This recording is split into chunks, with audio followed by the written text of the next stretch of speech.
Welcome. We are back again in week 7 of the class and looking here at training in the bodhicitta precepts. So we talked last time about refuge and so forth. So now we are looking at the precepts associated with this. And our text, this is on page 222, our text starts out by talking about aspiration bodhicitta or intention bodhicitta. And the first one it goes into is considering others as equal to oneself. So this is a practice that we can do. And it starts, the reason we have been wandering in samsara's ocean of suffering is that we believe in an I, where there is no I, in a self, where there is no self. And so that's one of the basic principles of Buddhism, philosophically, is that there is no I, and that is the source of our problems. When we become, through our development as babies, we become to recognize that there are things that are different than our body. Initially, when a baby's born, they can't tell the difference. But eventually, they begin to recognize that things are different. And in the process of that, according to the Buddhist view, is that they develop a sense of self and other, a dualism. And that dualism is what enables us to become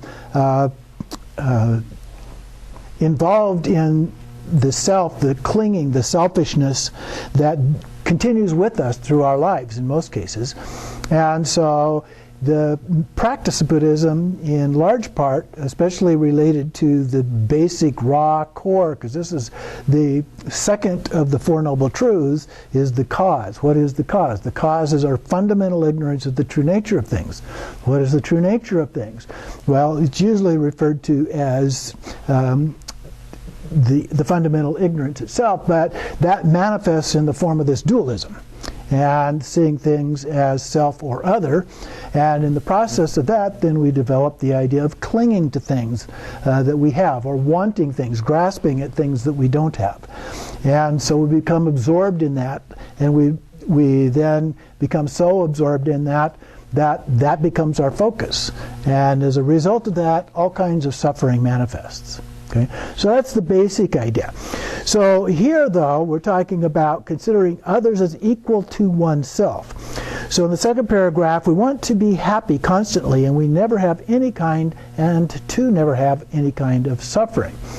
So when we talk about loving kindness, the technical definition in Buddhism is that we wish all beings have happiness and the causes of happiness. The idea of suffering is the wish that all beings not have, or excuse me, not suffering, but of unhappiness would be that we want beings to not have suffering and the causes of suffering. So they're essentially the same thing, one in the negative form, one in the positive form. And so we take that, and that's what we want for ourselves. All beings are said to want happiness for themselves. Not necessarily to want them for other beings, but for ourselves. But it's only because we differentiate self and other that we focus on wanting it for ourselves and tend to, not everyone does of course, but tend to ignore others. And if we address others, we tend to address it in terms of how close they are to us in one way or another. Like family. Maybe we care more about family being happy than we do somebody living in Washington, D.C., because that's a long ways away. So we focus on that, but here we're trying to say we need to look at each other as all being the same, as equal to each other. So the last paragraph on that page, it says, all beings want to be happy and to escape suffering, but they have no idea that happiness comes from practicing the 10 positive actions, which we talked about before, and they devote all their efforts to the 10 harmful actions. What they wish for and their attempts to attain it are completely at odds, and they suffer all the time. Okay? So that's a basic idea of Buddhism in terms of the suffering, which is the first of the Noble Truths, and the second of the Noble Truths is the cause of that. And so this is beginning to help us to overcome that process. Then on page 223, at the bottom of the first paragraph, we should meditate on the absence of any difference between friends and enemies. We do that over and over again. And then a few more lines down, always work hard for others' happiness and comfort too. We've talked a little bit before about the model of moral development, Lawrence Kohlberg, and there's three main categories. And in the first category, it's focused on me. And in the second category, we begin to expand that out to you. It can be at different levels of you. Usually at the beginning it's pretty close, people that are very close to us, but eventually maybe it's a little bit larger group, a little bit larger group. But then at the third level, which very few people seem to actually reach, there's a sense of an altruistic focus on others, even over ourselves. Okay? Now we still have to take care of ourselves in order to do things to benefit others, but the main focus becomes on others. And so that, we might say, is the category of you. So me, we, and you is a general sense of moral development that we go through. And so this one is focused particularly on we, considering others together with ourselves, but it also pushes the limits of going into the you category, to focus on others. And so then going down the next paragraph, the second above the header for the next section, Padma Sangye replied to a question, whatever you want, others want as much, so act on that. Okay, so if we recognize that we want certain things, we recognize others want those kinds of things too. It may not be the exact same thing. You know, maybe we want a particular kind of car and they want a different kind of a car, for example. There are differences among those, but in general they want things to make themselves feel happy on a very temporary basis. So think of yourself and others as being entirely equal. Now, this is a very general statement. There are practices that go into a little bit more depth about how to go about doing that. And so one of those would be basically following what it says here, to think of yourself, the kind of things you want, and then pick another person. And you might pick somebody that's kind of neutral to you. You don't really care about a great deal. You don't dislike a great deal, but fairly neutral.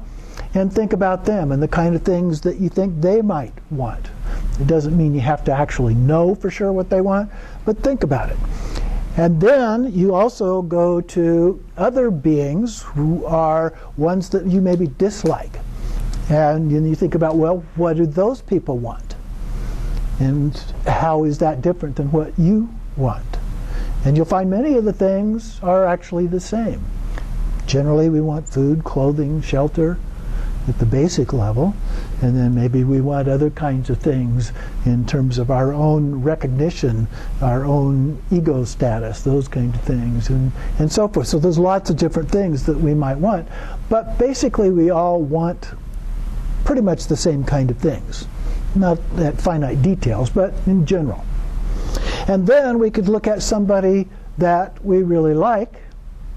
What do they want? What are the things in their lives that they want? And again, we find what they want is very similar to what we want.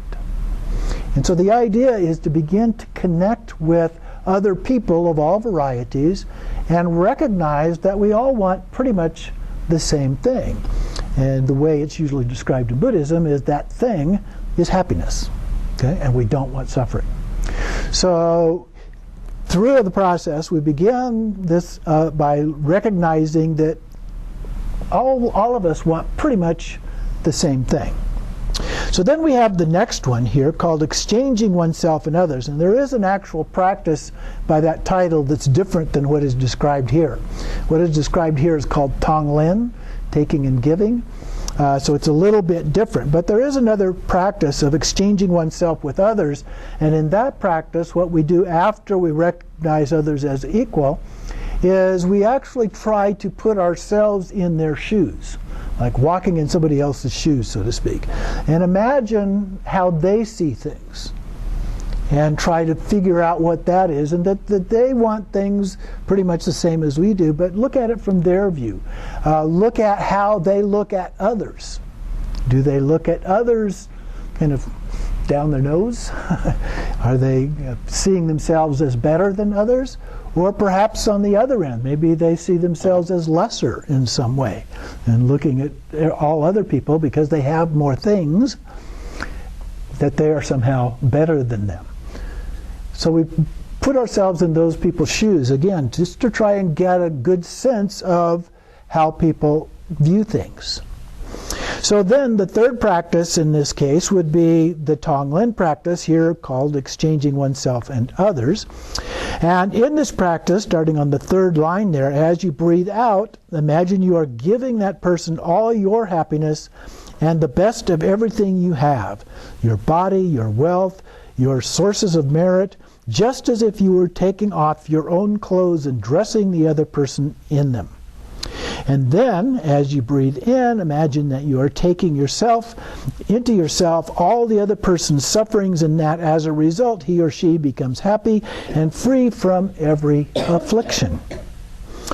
So we start with one individual through that process, and then we extend it to other beings as a part of that process.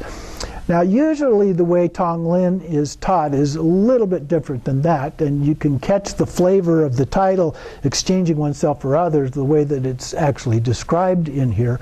We're trading clothes with them, we're doing things like that, so that kind of gives a sense of exchanging oneself with others. But usually how we do this is anytime you see somebody suffering, unhappy in any way, then what we do is we breathe that suffering in, and it goes down to our heart, where it is completely changed into something warm and cuddly, loving kindness. And we breathe that back out, and we send it to them. Now, what we actually send to them can be a variety of things. It doesn't have to be a sense of loving kindness. That's a good one. But it could be something else. Pema Chodron, in one of her teachings on this topic, said, you can give them chocolate cake. You can send them a newspaper. You can send them whatever you think it is that they might need at that particular moment. So it can be very flexible in terms of how we do it, and the description here is a little bit different than that approach. Continuing on page 224, the second paragraph at the top there, the bodhicitta practice of exchanging oneself and others is the ultimate and unfailing quintessential meditation for all those who have set out on the path of Mahayana teachings. So this is one of the key practices that people do, this Tonglen, or taking and giving. And you can do it. It's so easy to do, and you can do it at any time that you see somebody else who appears to be suffering. You can even do it for yourself when you feel like you are suffering for one reason or another. You just take it in and send out something good that kind of envelops your whole body. And then he continues here, it will purify the negative actions and obscurations of many kalpas and create an immense accumulation of merit and wisdom. It will save you from the lower realms and from any rebirth that might lead to them. So it's a very powerful practice in the way that it's considered in Buddhism. It can do things that a lot of other practices would have to be combined in order to affect those things. Continuing on 226 at the very bottom of the page there, it says the bodhicitta practice of exchanging oneself with others, in this case Tonglen version, is the ultimate indispensable method for attaining enlightenment. Okay? So it's a very powerful kind of a practice to do. So let's move to the next topic here on page 228. Considering others more important than oneself. I may be in samsara, I may be reborn in hell, I may be ill, feverish, or suffering from any other misfortune, but I will bear it all. And may the sufferings of others ripen in me, May other beings have all my happiness and all the effects of my good actions. Now, interestingly, this starts to look a little bit more like the description of Tonglen that I gave. So the two of these are described in ways a little bit different than the way that they're customarily taught, at least in my experience. But they have the same basic principles involved in this. When we consider others more important than oneself, we do something like I described a little bit before, where we look at somebody that we would view as superior to ourselves in some way. And let's say that particular way was somebody who was wealthy. Okay, we view them as having a lot of money, a lot of other kind of material things. And you're thinking about them and their great happiness as a result of that. But they also have forms of suffering, unhappiness, things going on in their lives that can take away that feeling of happiness that they otherwise might have as a part of that. And then maybe we look at somebody that we view as lesser, somebody who's homeless, and they have no shelter. They have very little in terms of clothing or other kinds of comforts that we normally would have, and so forth. So we view them and the difference between ourselves and them.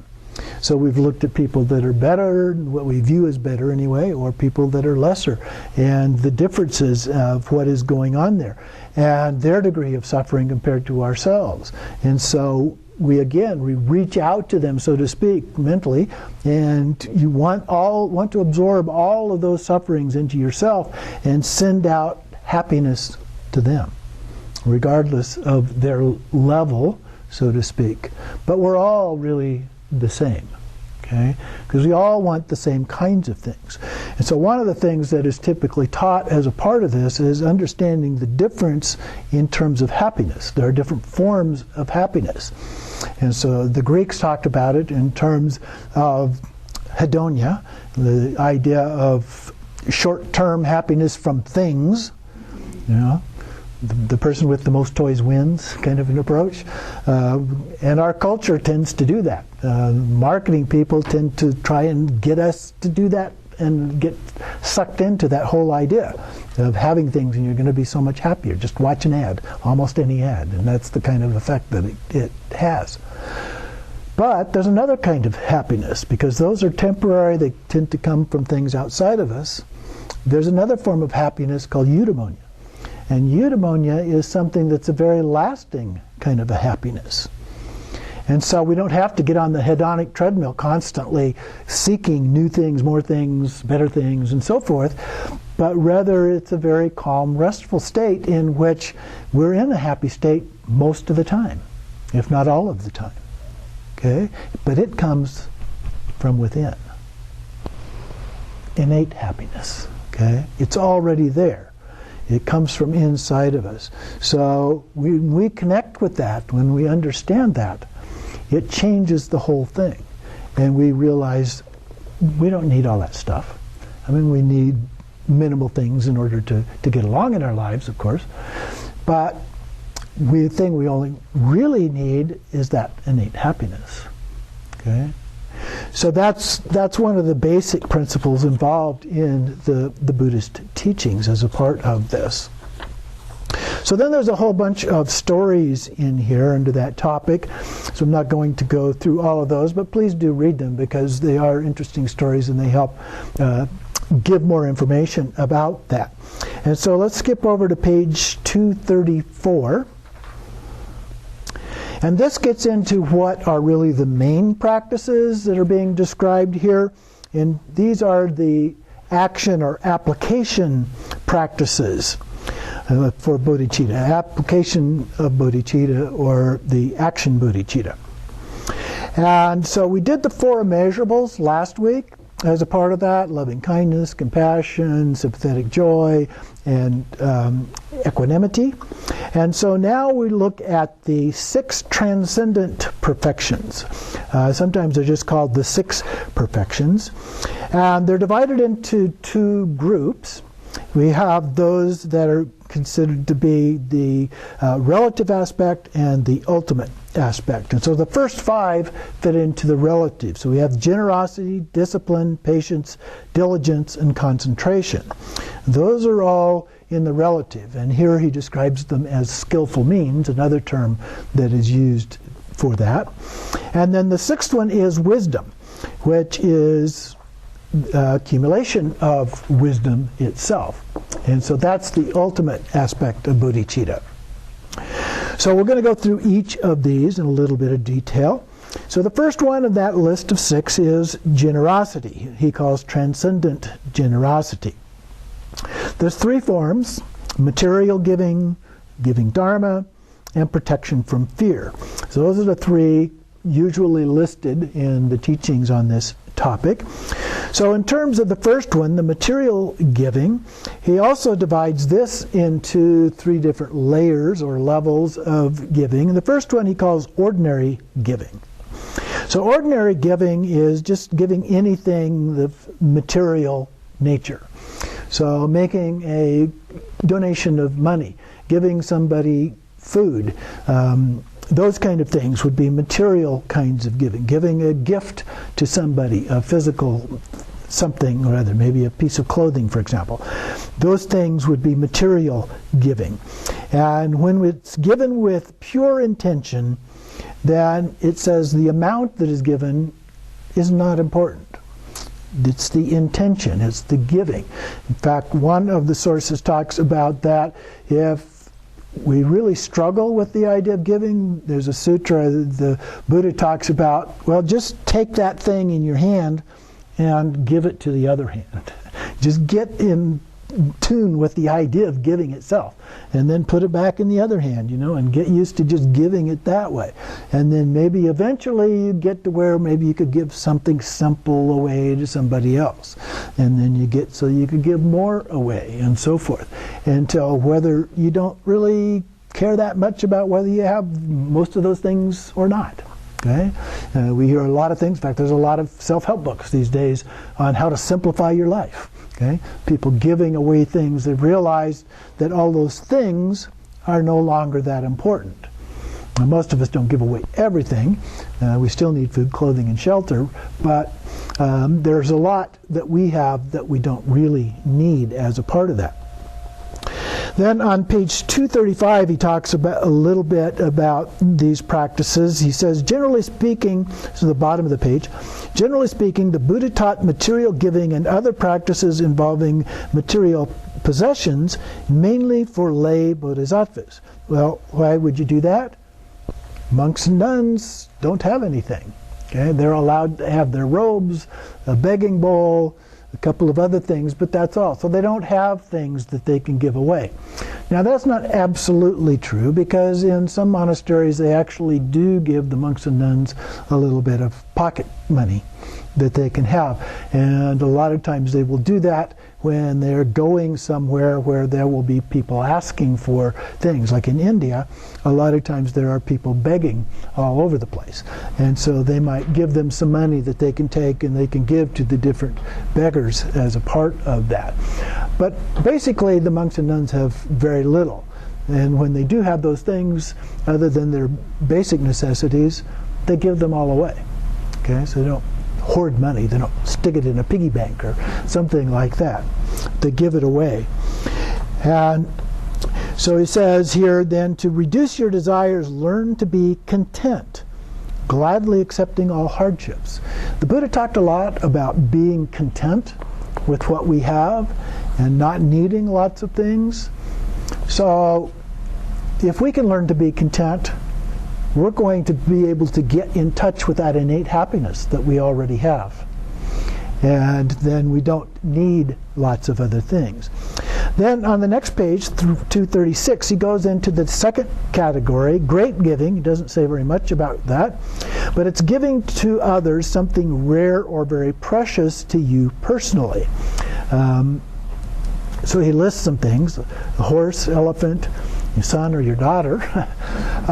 We probably wouldn't think of giving those kinds of things away, although in some ways we talk about, I don't know about horses or elephants. I don't know, I've given away a horse before, but I've never given away an elephant. I only have one. Oh, I did give it away. I bought one from my mother. It was about this big and gave it to her. She started a collection of elephants. And eventually she gave it back to me before she passed away. But son or daughter, you think about doing that. But what do we do when our son or daughter get married? Usually it's about the daughter. The father gives away, traditionally, gives away the daughter, right, to the person that she's marrying. So, but that's a kind of a property view of these things. And today we don't think of things in that way so much. So we probably need to rethink that. But the basic idea here, without the detailed examples that he gives, is something rare or very precious to you personally. So maybe you have a little statue of the Buddha, or you have some other kind of a thing, a ring, a piece of jewelry, who knows, other kind of things that you have that you give away to someone else. So those are the kind of things of great giving. The third category right below that, exceptionally great giving. Here it says, making a gift of your own limbs, body, or life. Now, a few lines down, he says, however, this sort of generosity should be practiced only by a being who has attained one of the bodhisattva levels. Ordinary beings are incapable of it. For the moment, mentally dedicate your body, life, and wealth to the benefit of others, without attachment, praying that one day you will be capable of actually giving them away. So that's the customary way we do it at that level, is that we don't try to actually give away our body, our limbs, and that sort of thing, but we do it mentally. It's a little bit like giving back and forth. So we do it mentally. A lot of the prayers that we give of offerings, we do the hand mudra, and we visualize giving everything to the Buddhas and Bodhisattvas. Okay? Everything. Samattabhadra's clouds of great bliss. And so we give all of those things away mentally. Okay? So even that is a form of exceptionally great giving. And so those are all related to material things, real or imagined. And so then we go on to the next category, giving dharma. Now, for this one, there are some qualifications that are required for doing this, but it doesn't really require a great deal. It depends on what you're trying to do. So if you're giving an empowerment, you have to have the qualifications to give that empowerment. If you're giving a oral transmission, you have to have the qualifications for giving the oral transmission. But if you just want to tell somebody that Buddhism is about loving kindness and compassion, you know that. You can say that, and that's fine. That's a form of giving dharma.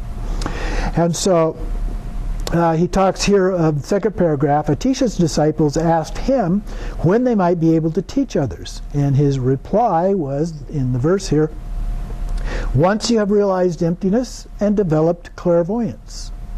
And the next line, for your own benefit, there is no more left to do.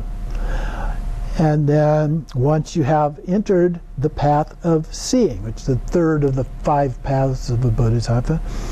And so those are examples of that. There's specific things that each of those relate to, but there are some qualifications that are required as a part of this one. If we go on to the next page, 238, at the very top of the page, for these reasons it is quite difficult to really make a gift of dharma to others.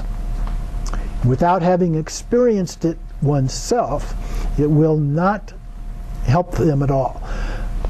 So we do have to have some experience, but I would say all of you have had some experience with that, certainly. And there are things that we can share with others as a part of that. Consider it enough to recite the prayers for giving the Dharma, such as abandon evil doing, practice virtue well, master your own mind. This is the Buddha's teachings. So when your own selfish desires have been exhausted, the time will have come to devote yourself entirely to others. So at this point, we don't necessarily have to devote ourselves entirely to others, but we can still do other little things. Anne, who is a therapist, my partner, says that she teaches Buddhism all the time where she works, and it's not a Buddhist place. It's a resort. And so she just uses ordinary, common, Western terminology to say the same kinds of things.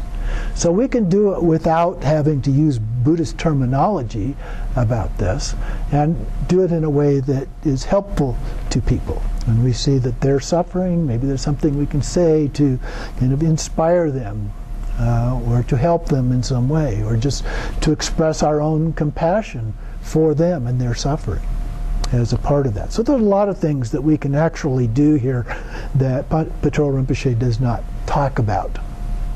Then the next one is giving protection from fear. This means doing whatever you can to help others in difficulty. For instance, providing a refuge, giving protection to those without any protector, being with those who have no other companion, forbidding hunting and fishing wherever you have the power to do so. I have some relatives that hunt and fish, and I can't imagine preventing them from doing it as they're holding their gun or bow, whatever it is, in front of me. But other things too, buying back sheep on the way to slaughter, saving lives of dying fish, worms, flies, and other creatures. So there are things that we can do.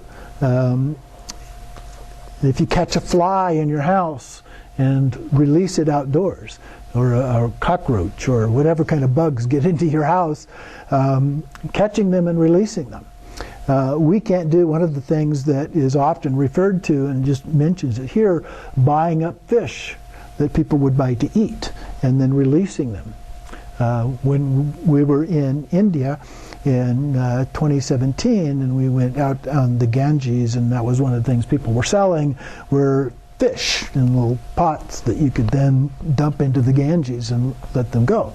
And of course then they would go and catch them again and sell them again.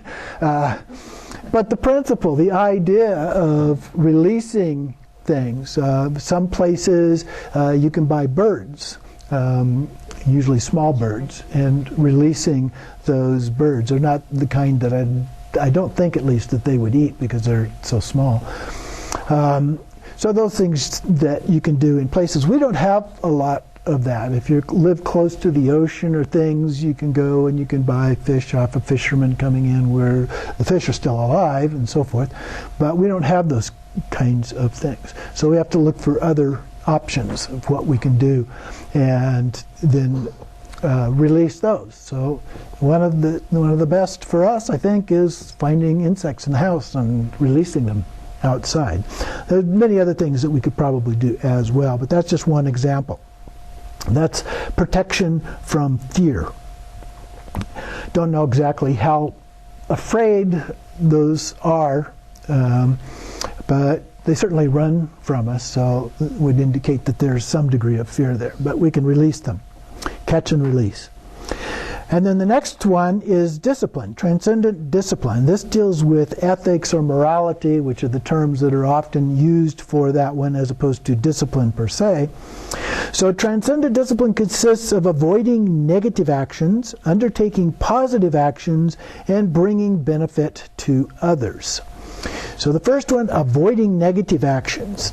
And here he refers to rejecting like poison all 10 negative actions of body, speech, and mind. So he doesn't list those here, but grab my book here, page 70. I've included a list of these. So the 10 unwholesome actions here, the negative actions that he's referring to, are killing, the actual act of killing, stealing, sexual abuse, originally referred to having sex with a married person, but also includes somebody who is underage, rape, those kind of things as well. Lying, divisiveness, harsh words, idle talk, coveting or jealousy, harmful thoughts, and wrong views. So those are the 10 things that we are supposed to avoid doing, completely avoid doing. It helps if you go in and you read some of the explanations of those things rather than just taking the list and saying, I shouldn't do any of these, because the Buddha gave fairly detailed explanations when he put things in the list of the Vinaya, of the rules for monks and nuns.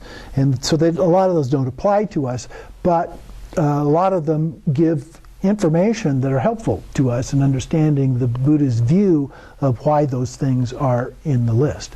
So that can be helpful to do that. And then, next category is undertaking positive actions.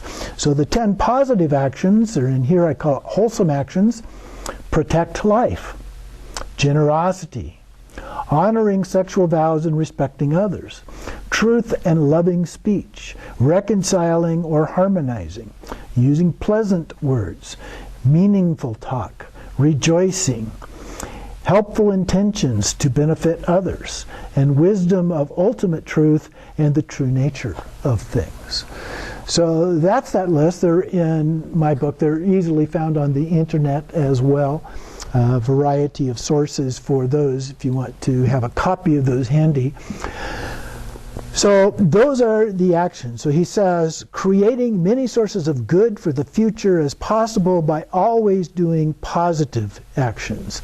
And then the last part of the next paragraph, by always checking with great mindfulness, vigilance, and care, and by trying hard to do good and refrain from evil.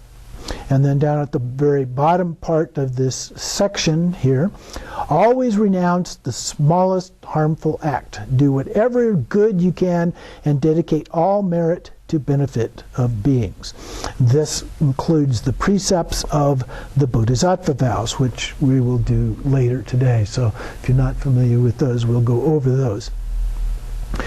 So those are the positive actions, and one of the ways that we've talked about previously that you can do this in a conventional Buddhist kind of an approach, you carry around a little bag of white beads and another little bag of black beads, and each time you do something good, you take out a white one and stick it in your pocket. Every time you do something bad, you take out a black one and stick it in your pocket.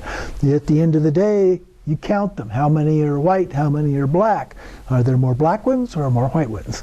And so forth. And then you track yourself day after day after day. Are you getting better at that? Now that keeps no record of exactly what you did. And of course some things are more gooder than others, and some are not as bad as others or more bad than others. And so we look at those things as well. So you can track those any way that you want to do it, or if you've got a good recollection of the things that you've done during the day.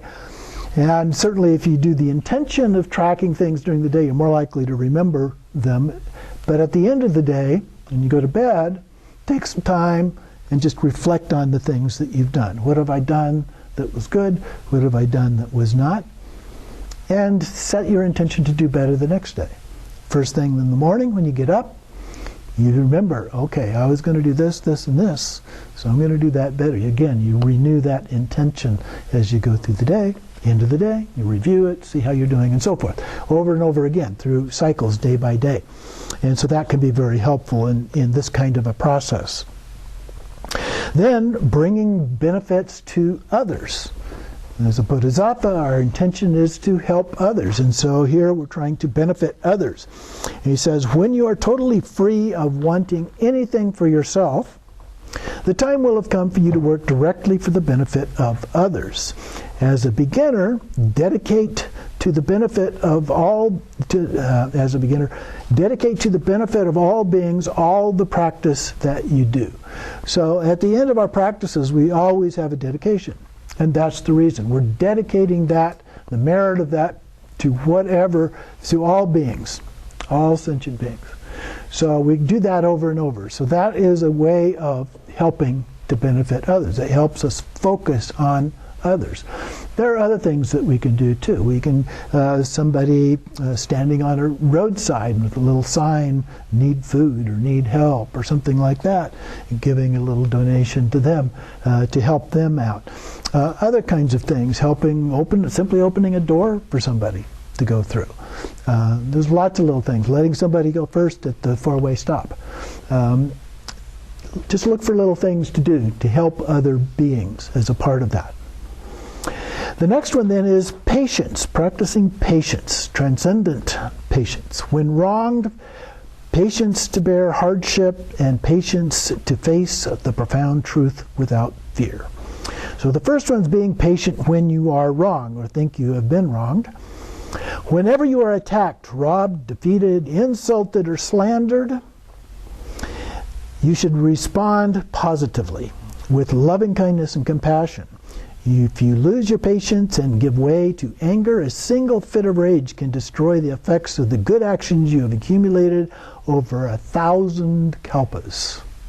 Pretty serious stuff there, okay?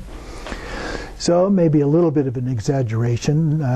Patrol Rinpoche is prone to a little bit of exaggeration, but the idea is important, and he's trying to make that point. This is really important, that we need to be patient when we are wronged in some way. A variety of things. People may just say something mean. Sometimes they may do it intentionally. Sometimes they may do it without even thinking. Okay, just say something that you take as being offensive in some way. It's fairly easy to do those kind of things. So we need to be careful about how we respond. And so if we can set that gap between the stimulus, whatever they did or said, and our response to that, there's a gap. The bigger that gap, the more time we have to think of a positive way to respond to that, if there's any response required at all, rather than a negative response to that. So be patient. That helps create that gap between stimulus and response. That is very, very important as a part of our practice. And a lot of the other practices actually help us to do that as well. So patience. Then he says, when we're wronged, whenever we are, we did that part. If you lose your patience and give way to anger, a single fit of rage, okay, we did that part too. And then a single flash of anger shatters them. So the them there are good works and positive karma kind of things. Top of the next page, second line in the second paragraph, do not lose your temper or bear a grudge. So we need to be careful about those kind of things. Learn to control our temper.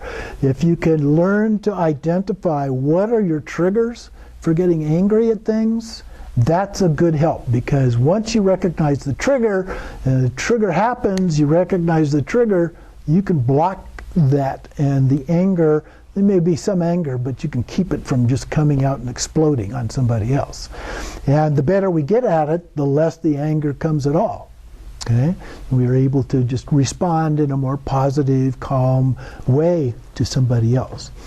At the bottom of that same page then, he says, always be humble, dress modestly, and treat everyone, whether good, bad, or mediocre, with respect. Tame your mind with the Dharma, taking love and compassion to bodhicitta as your basis. Without any doubt, this is the most essential point of all practices. Now, various authors say similar things about other practices, so sometimes we've got quite a few different practices that are the most essential. But this idea here is to treat everyone with respect, the love and compassion, the bodhicitta that we have for other beings. And so when we begin these practices and we connect with that, then we're able to overcome whatever tendencies we might have to get angry. Anger's the most common one that happens, and patience is the most common way of dealing with that, is learning to be patient as a part of that. So work on that one and improve that. Then the next part, next page, 242, have the patience to bear hardships for the Dharma. Now, this one can raise some questions about the way that he describes this. So he's talking about, taking on whatever is being given to us through the Dharma itself. Think Milarepa, people like that. As opposed to the middle way. There really ought to be, if you got a good teacher, there shouldn't be these really hard difficult things to do. I mean, there may be things that are challenging, but they shouldn't be really harsh. And there should be somewhere in a middle way. So in about the middle of the page, the paragraph, but how could there be a way to marry Dharma and worldly life? Those who claim to be doing so are likely to be leading a good worldly life, but you may be sure that they are not practicing pure Dharma. And I think he raises a concern here that is a valid concern. It's very easy for us living as lay practitioners to fall into the idea of taking advantage of the things that we have. Now, the Buddha, as I said, talked about the middle way, and he gave other options to lay practitioners than he did to monks and nuns as a part of the way they were to behave. But at the same time, we need to be careful when we think about the middle way, because it's easy for the middle way to kind of veer off one side or the other when we are doing that. So when we're not practicing pure Dharma. So the idea is practice pure Dharma all the time, and then we won't veer off in that way. So here he says, all these things are simply impossible. Well, he gives a list of things that he says are impossible there. So then let's go over to the next page here, the first indented quotation from Jigme Lingpa. By the time you have set yourself up with a comfortable place to stay, plenty of food, warm clothes, and a generous benefactor, you have completely cultivated the demon before even starting to cultivate Dharma. But therein also lies part of the problem as a part of that. How many of you have generous benefactors in your life? Okay? That's something that we tend not to have here in this culture, in this life. At the time of the Buddha, that's how they survived. They had generous benefactors. And there are numerous stories in the sutras about people who provided all kinds of provisions for the monastic community. And in fact, a lot of the rules of the monastic community are related to keeping a good relationship with the community that were giving those things. You know, they were dependent on the community for their food, clothing, and shelter. They didn't have much else. But they were dependent for those things. And so they wanted to have a good relationship so they would continue to receive things to meet their needs. In fact, one of the reasons that is sometimes talked about for the fall of Buddhism later in India, around 1300 or so, is that the benefactors began switching over to Hinduism and to what's the other? Islam. And so the benefactors were given to them and not to the Buddhists, and as a result, the people that were practicing Buddhism began to decline. And that's one of the reasons why we saw some of those great masters go up to Tibet. They left and they went and took the teachings up to Tibet from about the beginning of the first the second century or second millennium, 1000, the year 1000, and so forth. We begin to see Atisha and some of the others there for the about period of 200 years. There were people who were going from India up into Tibet and establishing centers and practices and so forth up there. So going back on again, the next quote: to practice Dharma with sincerity, your ambition in life should be poverty. Now, I'm not sure I would agree with that. I would say the ambition should be enlightenment or liberation rather than poverty. But the Buddha did talk about giving away things, possessions for monastic community and so forth, so that you didn't have a lot of possessions. So I guess in a way you might consider that to be poverty, but it's not talking about lay practitioners in that context. But there will be various kinds of challenges that we have to deal with. Having enough time. Sometimes we don't have enough money. Maybe we want to go to a retreat, or we want to go buy a text that's really expensive, or there may be other conflicting desires or wishes that we have as lay practitioners that are challenges for us as a part of that. And so we just have to learn to deal with those. We do the best that we can with what it is that we actually have as a part of that. So that would be our lay practitioner's version of some of the things that are described here in that section. The next one on page 244, patience to face the profound truth without fear. And so here he talks about several different things. He gives some examples, the state of profound emptiness, or key points of natural great perfection, beyond activity and effort, or, and he gives a text, 12 Vajralaphs, beyond good and bad actions, or 8 great marvelous verses, try to grasp their true meaning without giving rise to negative views, and so forth. So he says that to criticize them is what is called the harmful act of rejecting the Dharma. So he is presenting here the idea that we should not criticize anything in the Dharma. But that doesn't mean that we can't question things. The Buddha himself said that we should question things. We should test things. We should try them out before we accept. We should try them, which means we have to accept enough to try them. But then we do them before we make any judgment about that. And if something, for one particular reason, was not suitable, didn't work for us, whatever, there are other options within the Buddhist tradition that you can try. So there's almost something for everyone in the Buddhist tradition. It's a matter of finding that out, which can take some patience to do. Then the next to last paragraph here on 244 begins with Atisha. And so Atisha says, unless you train yourselves in the love and compassion of bodhicitta and then develop confidence in the profound teachings, your pure vows alone will lead you nowhere. So taking vows is one thing, but it takes more than that. We have to accomplish bodhicitta in terms of the action bodhicitta, the love and compassion aspect of bodhicitta. So we set our intention, but intention's not going to do it. Taking the vow, the Bodhisattva vow, for example, is not enough. You have to go ahead and realize loving kindness and compassion, or the first 5 of these 6 perfections that we're going through. Those are the kind of things that we have to learn to do.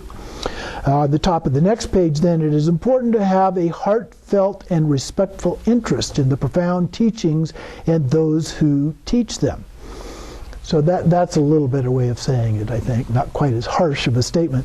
At the very least, even if the limitations of your own mind make you indifferent to them, never criticize them. So there are other ways to practice the idea of patience, which is the one that we're looking at here. But we need to learn that patience through our love, our compassion, respecting other people, our sense of humor in some cases, just to name a few examples of things that we can do in terms of practicing patience. So the next one then is transcendent diligence. My favorite version of that is not diligence but joyful effort. Okay, there's an element of joy that comes about as a part of this effort. And again, he gives 3 different approaches to diligence. The first one is armor-like diligence. And so here, when you hear the stories of the lives of great teachers, Buddhas, Bodhisattvas, of the deeds they did and the trials that they went through, do not be discouraged. So when you read about Milarepa and all the things that he had to go through, don't let that discourage you. A few lines down, it was simply by acting in this way that they all became so accomplished.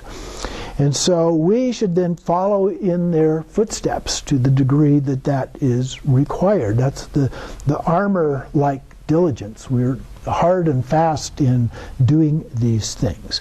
And at the bottom of the page there's a little footnote. The essence of diligence is to take joy in doing positive actions. So there we finally get a really positive statement about this. Then the next one, the second one, is diligence in action. While having every intention to study and practice Dharma, you may well keep putting it off until tomorrow or the next day, or the next day, or the next day. It's easier and easier. You must avoid wasting a whole human life. So the idea is that that's the diligence, that's the effort aspect of what is required to do this. It means we're probably going to have to give up some things. Now, monks and nuns give up a lot, so they do have the time to practice. Now, there are quite a few of them that become very bored with what they have to do because their life is very, very narrow in doing that. I've encountered quite a number of them that express boredom with the process. But we have the opposite problem, where we've got so much stuff in our lives, so many activities in our lives, that we sometimes have difficulty finding time to practice.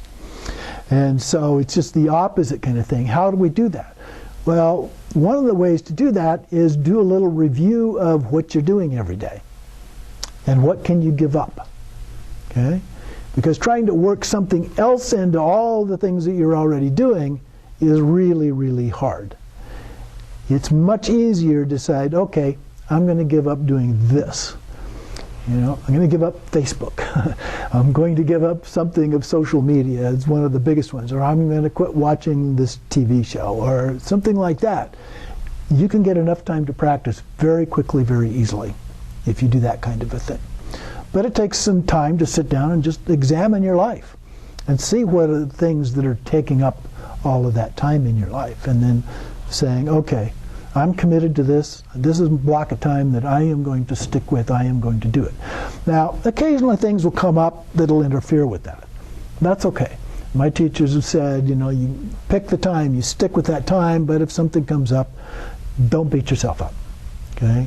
It's okay to change that. But don't just change it this day, the next day, the day after that. 3 or 4 days down the road, and you've completely lost the habit. So you want to be very careful about that as well. So he says, do not wait another second to practice, right below the quote there at the very top of 246. And then a couple lines down, totally abandon worldly activities and devote yourself to practice of the Dharma right now. Totally is a bit extreme, but you get the idea. Otherwise, you will never find the time. So you have to do something to find the time and make it a block of time to work with as a part of that. And then below those other 2 short quotes there in the middle of the page, once you feel the wish to practice Dharma, do not let laziness or procrastination take over even for a moment. So it's a strong kind of a commitment to doing this. Set to work immediately, spurred on by the thought of impermanence. That is what is called diligence in action. So we have to do the action, make the effort, that's our intention, but we have to act on that. Then the third one is diligence that cannot be stopped. Do not feel satisfied. A couple lines down, vow to practice as long as you live, to keep your efforts going with all the constant power of a great river until you have attained perfect Buddhahood. So you're never going to give up. Throughout your life, next life, whatever, as long as it takes. Hopefully we attain Buddhahood in this lifetime, but if we don't, then maybe the next lifetime, or when we die, go to a Buddha field and learn until we become a Buddha. Or maybe we're more committed to being a bodhisattva, so at the time we die, we want to not go through the whole bardo, but we go immediately to the point of rebirth, and we come back in order to help beings as a part of that. That's the way that great bodhisattvas have done that. So then skipping the next paragraph, but try to make greater and greater efforts each day without letting your body, speech, and mind slip into idleness or separate from the Dharma even for an instant. And then he quotes from Jigme Lingpa, practice with greater tenacity the closer one gets to death. And so as we're getting older, I think we're all getting older. Anybody getting younger? As we get older, we have to intensify our practice, strengthen that practice. We never know when it's going to happen, how it's going to happen, but we can strengthen our practice and help prepare us for whatever that outcome might be. I've mentioned a number of times the Dzogchen Penlop Rinpoche talks about Plan A, Plan B. Plan A is to achieve enlightenment in this lifetime, whatever form of actual practice that we're doing. Plan B is that if that doesn't work out, the second one is to be prepared for the bardo experience. Okay? And virtually all of the practices are in some way related to that, particularly in Tantra. And so when they do deity practices and so forth. So that we recognize when these things begin popping up in the bardo, what's going on. And if we recognize that, then we will achieve enlightenment at that time. Continuing on 247 then, at the top of the page, these days, those who are reputed to be great meditators or good lamas are often told by people, now you no longer need to do prostrations, recite prayers, accumulate merit and wisdom, purify obscurations, and all that. And they start to believe it themselves. And so he quotes from Datpo Rinpoche, thinking that one does not need such things proves that one needs them more than ever. So if you start thinking, I don't need to do this, oh, I don't need to do that, I have finished Ngondro, I don't have to do Ngondro anymore. Forget it, do Ngondro every day, every day, every day. Take refuge, bodhicitta, the purification, the offerings, and guru yoga, every day. Doesn't have to take a lot of time. You can do a short version of the whole thing in about 5 minutes if you've got a longer practice that you want to do. So you can still continue to do that. We never finish Ngondro practices. Okay, then going on down to the middle of the page here, the paragraph, until you attain perfect Buddhahood, you will still have past actions and tendencies to remove, and will still need to attain more and more spiritual qualities. So do not fall into indolent or sporadic practice.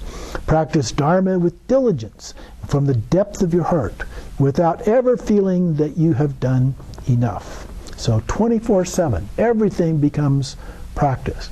Just being mindful about the things that we are doing, even if they're ordinary kinds of things, is a form of practice. Being aware constantly, pure awareness, that we talk about in the Dzogchen practice.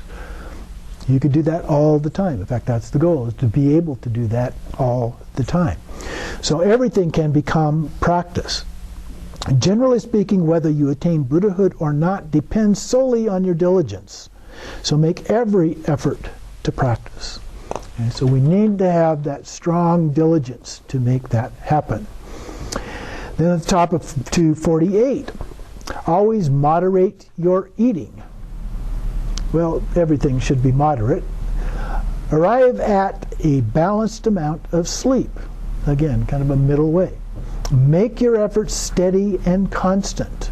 Make your mind like a good bowstring, neither too loose nor too tight. Again, a middle way. It will get you nowhere to practice sporadically only when you have the time. Only when you have the time is never. Okay? So we have to create, I mean, we can't really create time per se. We all have exactly 24 hours a day. Whether we're the most diligent monk or whether we're any ordinary being.